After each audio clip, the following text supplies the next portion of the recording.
Boosie Badaz's son just turned 22 years old, and instead of celebrating the milestone the way most young men with access to money, opportunity, and a famous last name would, the internet is buzzing with something else entirely. People are asking why he is still in the hood, why he is still out there in Baton Rouge running with people he does not need to run with, doing things he does not need to do, putting himself in situations that someone in his position has absolutely no reason to be in. His father is a millionaire. His father literally built a rap empire from the ground up in one of the most dangerous cities in the South. His father survived poverty, prison, a murder charge, and cancer behind bars, and came home and rebuilt everything just so his children would never have to struggle. And yet here is Tootie, born Torrance Hatch Jr., the eldest son of Boosie Badaz, still going back to the hood. Still trapping, still drinking lean, still showing up on camera with guns, still running from police, still making choices that have left fans speechless, and his own father brokenhearted and publicly afraid for his son's life. The question everybody keeps asking is the same one Boosie himself has asked on Instagram Live, in interviews, and directly to his son's face. Why? Why would you choose this when you don't have to? And today we are going to answer that question as deeply and as honestly as we possibly can, because this story is not just about one young man making bad choices. It is about identity, about pressure, about the culture, and about what happens when the very thing your family fought to escape becomes the thing their children run back toward. Yo, what's good, fam? Welcome back. If you are new here, this is where we get into the real stories behind the headlines, the full picture the blogs are not giving you. Today we are diving all the way into the world of Tootie and what it actually means to grow up as Boosie Badaz's son in 2025. Let's get into it.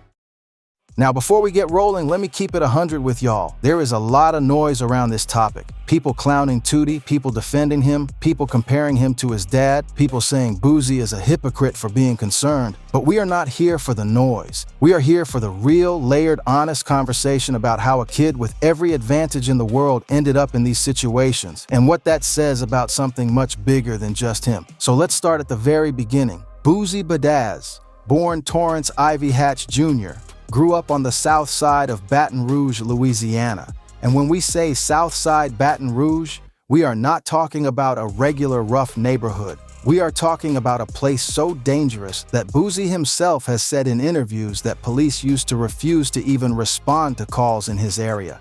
His father was murdered over a drug deal gone wrong when Boosie was just 14 years old. He grew up with no father, no real guidance, surrounded by violence and poverty, and a street culture that made crime feel like the only way forward. He got expelled from school for drug possession. He turned to music as his escape, and through sheer talent and authenticity and grind, he became one of the most respected rappers the South has ever produced. He turned pain into art. He turned survival into a business. And when he went to prison and survived all of that and came home, he made a promise, whether publicly or privately, that his children were not going to live that life. That is the foundation of everything that makes Tootie story hit so hard. Because Boosie did not just talk about getting out, he actually got out. He moved his family, he built generational wealth. He said publicly for years that you have to go back to your hood and show love, but the hood is not where you lay your head. He made it clear that the whole point of grinding the way he ground was to make sure the next generation never had to grind the same way. And Tootie was born August 6, 2003,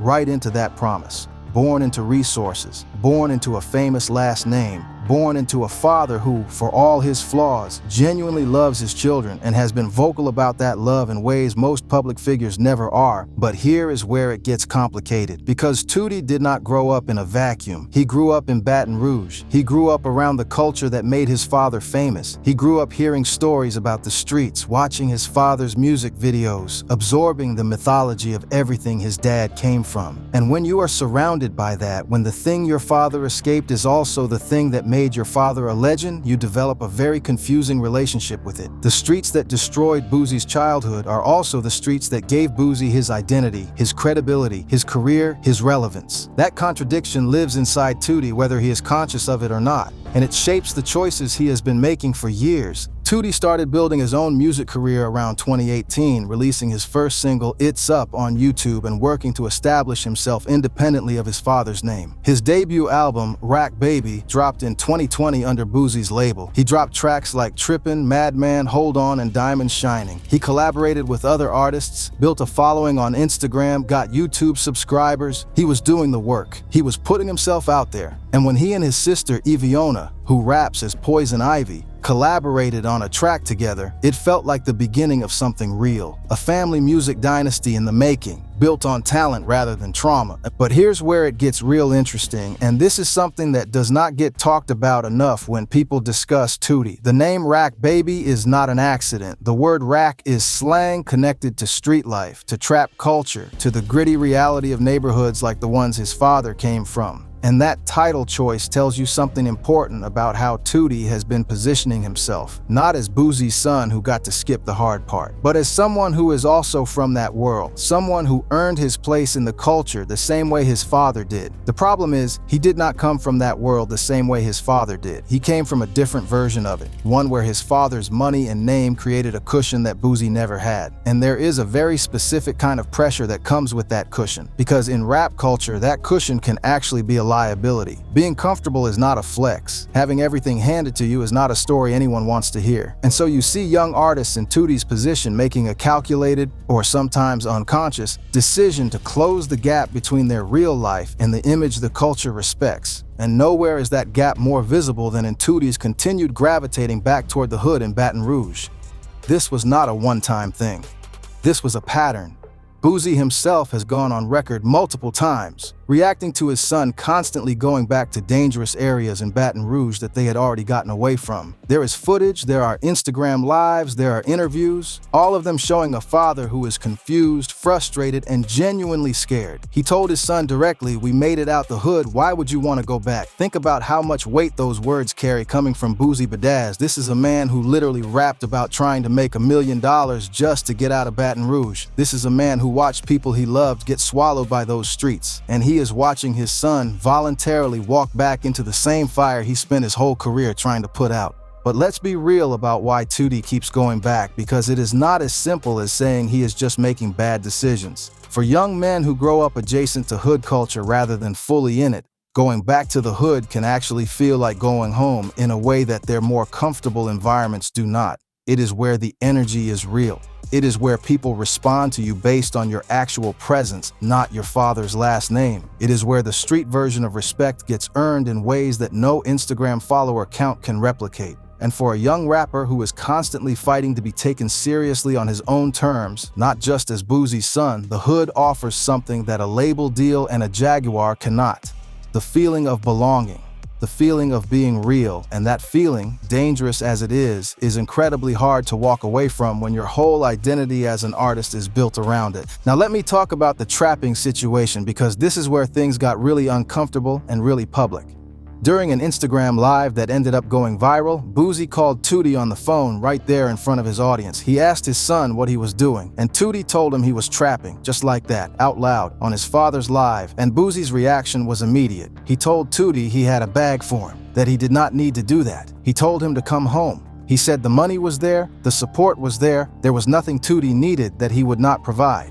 And Tutti responded the way a young man who has decided his identity is tied to the streets responded. He said he was good. He said he was making money on his own. According to reports from that incident, Tutti was claiming to be pulling in serious daily money from his activities. And his father, who built everything from nothing, was sitting there on camera telling his son he did not need any of it. That moment right there is the entire story compressed into one phone call, because what Boosie was hearing was not just his son making money. What he was hearing was his son choosing a path that he personally knew the end of, a path that leads to prison, or worse. And Boosie knows what that path looks like because he lived it. He went to prison at the height of his career. He sat in a cell while his children grew up without their father present. He survived a murder charge. He came home with scars and with wisdom and with a very clear understanding of what the streets actually cost when the bill comes due. And all of that knowledge, all of that lived experience was sitting inside him on that Instagram live while his son told him he was out in Baton Rouge trapping and didn't need help. That had to hurt in a way that goes beyond words. And trapping was not the only thing worrying Boosie about his son. Around the same time period, Boosie started being very open about his concerns regarding Tootie's substance use.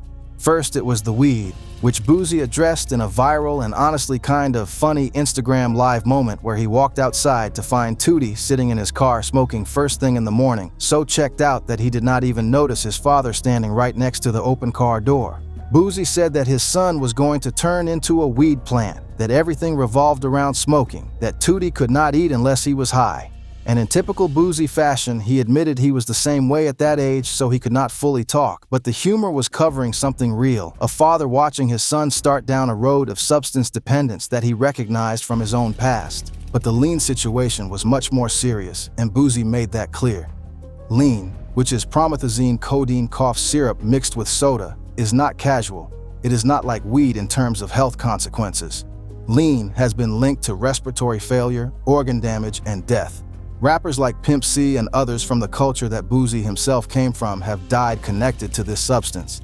And when Boosie began speaking publicly about trying to get his son off lean, he said something that stopped a lot of people in their tracks. He said his son was just like he used to be. He saw his own past reflected in what Tutti was doing. He saw himself before the consequences hit, before the prison, before the reality checks. And the fact that he could look at his son and recognize that pattern so clearly and still feel powerless to fully stop it speaks to how deep this thing goes. Think about this from a purely human perspective for a second. Boosie has been through things that most people cannot even imagine. He watched his father get murdered. He built a career from poverty. He went to prison. He faced a murder charge. He got cancer. He survived all of it. And the one thing that is bringing him to his knees publicly is watching his son make choices that he does not have to make, for reasons that have nothing to do with survival and everything to do with image. That is a particular kind of pain that hits differently than anything the streets ever threw at Boosie directly. Now let's talk about the guns on the video shoot moment, because this became one of the most watched and discussed clips in hip-hop parenting history. Footage surfaced in September 2024 of Boosie Badazz and T.I. showing up unannounced to a music video shoot where their sons, Tootie and King Harris, were filming while openly flaunting firearms. And both of these fathers, two men who have seen everything the industry and the streets have to offer, shut it down immediately. Boosie was frustrated and direct. He wanted to know why they always had to have guns. He asked why they couldn't make love music, why they couldn't talk about being in love,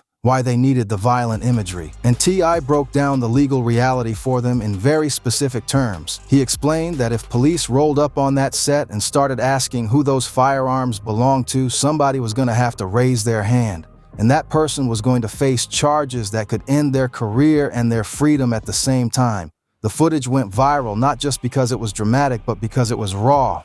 Two legends who had lived the consequences of exactly this kind of moment, standing in front of their sons trying to stop history from repeating itself. But here's the thing about Tutti specifically in that situation that matters a lot. He is not a kid from the trenches who grew up having to carry a weapon to protect himself from daily threats in a neighborhood where danger was unavoidable. He is Boosie Badazz's son. He grew up with resources. He grew up with access. The guns on that set were not about survival. They were about image. They were about looking the part. And that distinction is critical because the consequences of carrying an illegal weapon do not care whether you are doing it because you have to or because you want to appear like you have to. The charges are the same either way. And that takes us straight to September 3rd, 2025, and the most serious moment yet in Tootie Raw's public story. Atlanta police arrested Torrance Taylor, Tootie Raw, on charges of unlawful possession of a firearm, specifically a machine gun, and obstruction of law enforcement officers. The firearm in question was reported to be a Glock handgun equipped with what is known as a switch, a small device that illegally converts a semi-automatic pistol into a fully automatic weapon capable of firing continuously with a single trigger pull. A Glock switch is not just a gun charge, it is a federal-level charge that carries serious mandatory minimum sentencing guidelines. This is not a jaywalking ticket. This is the kind of charge that changes the trajectory of a life. And footage that circulated online showed Tutti running from police through a wooded area near Midtown Atlanta before being caught and handcuffed. He ran. He actually ran. Now let me give you the context around who else was involved in this story because it gets even more layered. A polarizing online personality named Charleston White, who has had a public and very bitter feud with Boosie for a long time, went on social media claiming he had tipped off police to Tootie's location in Atlanta, bragging that he had gotten him arrested within hours of him landing in the city. White claimed Tutti had been harassing and threatening him. Sources who spoke to media outlets under anonymity disputed White's claim of credit, saying police had already been monitoring the situation independently. But whether White played a role or not is almost beside the point, because the fact remains that Tutti showed up in Atlanta with what police say was an illegal weapon modification, and now he is facing federal-level gun charges as a 22-year-old young man whose father is a millionaire and who had every path available to him that did not involve any of this. And this is where you have to ask the harder question that most people in the comments are dancing around. Who was Tootie Raw carrying a Glock switch for? Who was he trying to impress? Because a switch is not a weapon modification you put on your gun because your environment demands it. A switch is a flex. In certain circles, in certain street cultures, having a switch is a status symbol. It says something about your willingness to go all the way. It says something about the image you want to project. And that image, that desperate, unnecessary, costly image, is at the core of everything that Tootie Raw's story has been building toward. He is not a hood kid trying to survive. He is a suburban kid with a famous father and every resource imaginable who keeps reaching for the aesthetic of the streets because somewhere along the way he decided that was who he needed to be. Let me be clear about something because I want to make sure we are being fair here. Calling Tutti a suburban kid is not an insult. It is not a diss. It is the reality of what his father built. Boosie Badazz worked himself to the bone so that his children could be suburban kids, so that his children could grow up in safer environments, go to school without fear, make music without having to prove their realness through criminal activity. Being the child of success is not a character flaw, but the culture around rap, particularly Southern trap rap, has created this toxic dynamic where having been given something feels like it disqualifies you from being taken seriously. And that toxic dynamic is what you see Tutti fighting against, not in a healthy way, but in the only way the culture around him has taught him, by performing danger, by performing struggle, by performing a version of street life that his father's success already bought him out of. And this brings us back to Boosie, and honestly, to one of the most painful ironies in this entire situation. Boosie Badazz built his entire career on authenticity. His music resonated because it was real. He rapped about things he actually lived. And his son grew up watching that authenticity get celebrated, watching fans worship it, watching the culture reward it. So it makes a tragic kind of sense that Tutti would try to build his own credibility on the same foundation. The problem is the foundation underneath him is completely different. Boosie was authentic because he had no choice but to be. Tutti performing authenticity from a position of privilege is something different entirely. And the culture can feel that difference, which is exactly why people online have been questioning his choices so loudly, because the performance keeps getting caught. There is also something worth talking about when it comes to the feud energy that Tutti has been generating online. In 2023, Tutti publicly called out NBA YoungBoy for not clearing a feature they had worked on, going on live and making it very personal. He also went at Kodak Black after Kodak chose to work with 6699 instead of following through on a collaboration promise to Tutti. And the way Tutti handled both of those situations was not the way a music business professional handles a failed collaboration. It was the way a street dude handles being disrespected. He put people on blast, he made threats, he escalated. And Boosie, watching all of this, went on record saying he was scared, not annoyed. Scared. He said he worried every day about his son crashing out and ending up with a murder charge. He said the thing that kept him up at night was not just Tutti, but the people around Tutti, the friends who were always armed. Because that is how these situations unfold. You are not even the one who escalates, and you still end up holding the bag for someone else's moment. That fear from Boosie was not performative. It was a father who knew exactly how quickly things can shift when guns and young men and unresolved beef are in the same room. He knew because he lived it. He knew because some of the people he loved did not make it out, and he was watching the exact same ingredients pile up around his son in real time. Now there is a broader conversation happening in hip-hop right now because of stories like Tutti's. The children of the culture's biggest names are coming of age, and a lot of them are making choices that are generating concern. King Harris is going through his own version of this. Lil Durk has spoken publicly about fears for his family. The pattern keeps showing up because the culture that made these fathers famous also follows their children and creates expectations that those children feel they have to meet. And meeting those expectations in the way the culture rewards them can get you killed. It can get you locked up. It can destroy in 2 years what took a generation to build.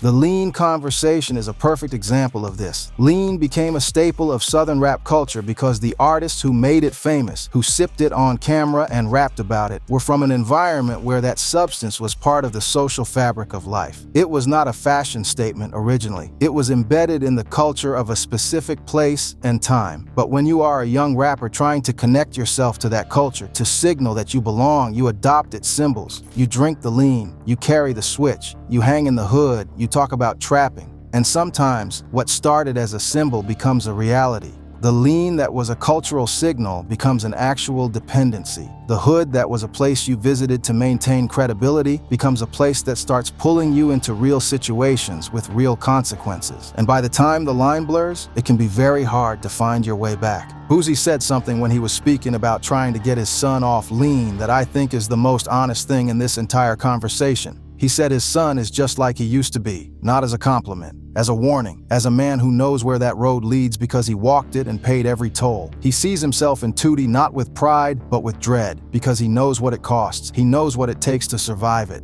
And he is not sure his son is going to be as lucky as he was. At the end of the day, Tootie Raw turning 22 is not just a birthday, it is a crossroads. And the road he has been on is documented. It is public, it is a pattern. Going back to the hood in Baton Rouge, trapping when his father has money for him, smoking weed from the moment he wakes up, drinking lean to fit in with the culture he idolizes, putting guns on music video sets while his own father tells him to stop, running from police in Atlanta with an illegal weapon modification that could put him away for years. Every one of those moments is a step deeper into a situation that his father has been publicly begging him to step back from. And the tragedy is not that Boosie failed as a father. The tragedy is that love is not always enough when the culture a person has built their identity around is pulling harder than the love is. 22 years old is young. People have come back from worse. His father is the living proof of that.